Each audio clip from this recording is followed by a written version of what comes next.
Bismillahirrahmanirrahim. Assalamualaikum warahmatullahi wabarakatuh. Alhamdulillahi rabbil alamin. Wassalatu wassalamu ala ashrafil anbiya'i wal mursalin wa ala alihi wa sahbihi ajma'in. Kita bertemu dalam kelas Al-Quran tingkatan 1 bidang ulum Al-Quran. Tajuk pada hari ini ialah perbezaan di antara Al-Quran dengan hadis Rasulullah sallallahu alaihi wasallam. Anak-anak didik, sila dengar dengan teliti perbezaan di antara Al-Quran dan hadis Nabi sallallahu alaihi wasallam, iaitu yang pertama, Al-Quran lafaz dan maknanya daripada Allah Subhanahu wa taala.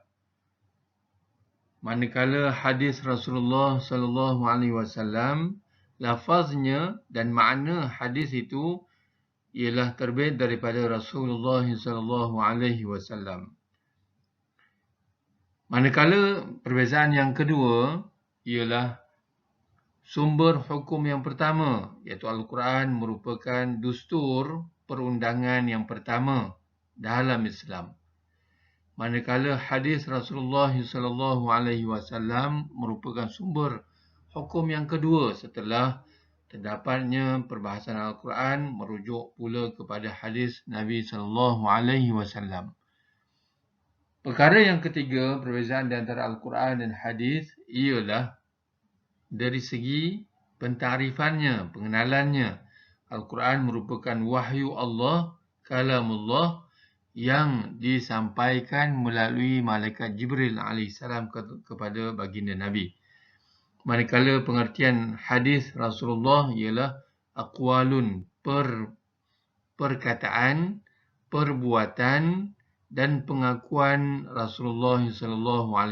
Direkodkan perkataan Nabi, perbuatan Nabi dan ikrar Nabi dalam satu perkara. Itu adalah hadis Rasul. Manakala yang keempat, perbezaan yang keempat, Al-Quran disyaratkan berwuduk ketika hendak menyentuh Al-Quran. Dan hadis Rasulullah, kita hadis, tidak disyaratkan berwuduk ketika menyentuh kitab-kitab hadis bagi Nabi SAW. Yang kelima, ayat Al-Quran boleh dibacakan dalam salat dan salat itu sah.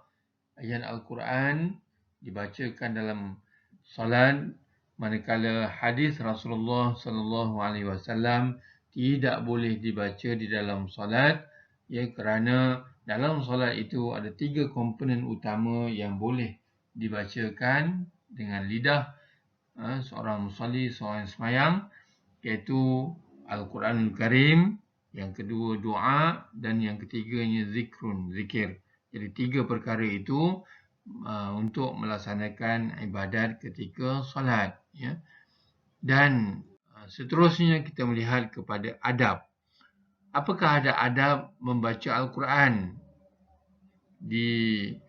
Bahagikan kepada 3 bahagian. Adab sebelum membaca, adab semasa membaca, dan adab selepas membaca Al-Quran. Adab sebelum membaca Al-Quran adalah yang pertamanya niat dengan ikhlas kepada Allah. Pembacaan itu ganjarannya sangat besar. 1 huruf Allah beri ganjaran sebanyak 10 kali ganda bacaannya.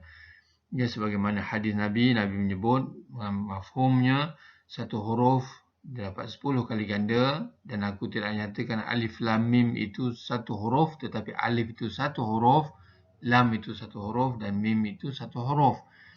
Yang kedua, adab sebelum membaca Al-Quran itu berwuduklah terlebih dahulu dengan sempurna. Yang ketiganya, meletakkan Al-Quran di tempat yang bersih dan tinggi. Letak di atas rehal. Pembacaan itu dengan baik sebelum nak baca. Janganlah membaca Al-Quran. Al-Quran itu diletakkan di atas ribaan ataupun di atas lantai. Itu sangat kurang sopan ataupun biadab, tidak beradab dengan Al-Quran. Yang keempat, mestilah berpakaian bersih dan menutupi aurat, hormat kepada Al-Quran itu. Kemudian bila dah buka Al-Quran, semasa baca Al-Quran pula, apa ada adabnya? Pertamanya, mulakan dengan isti'azah ataupun mohon perlindungan Allah daripada gangguan syaitan. Bacalah A'udzubillahi minasyaitanirrajim. Bacakan mula. Yang kedua, membaca dengan tartil, tenang. Sebutan huruf dengan betul dan bertajwid, dengung, panjang dan sebagainya. Yang ketiga, cara bacaan adab membaca dengan Al-Quran itu ialah dengan bertalaqi dan bermusyafahah. Talaqi ni mana face to face. Ia bersemuka.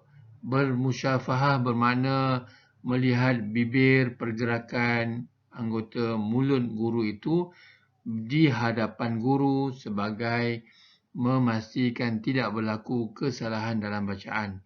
Yang keempat, menghayati isi kandungan. Bila dah baca, sebelum tutup Al-Quran, tengok terjemahan. Cari maknanya, apa yang disampaikan oleh Allah kepada manusia.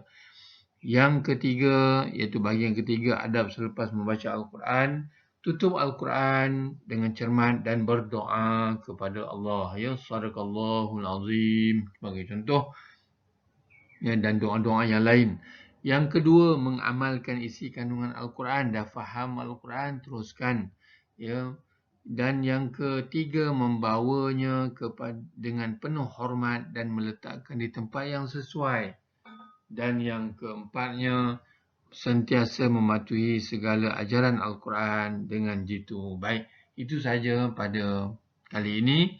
Ya, baik.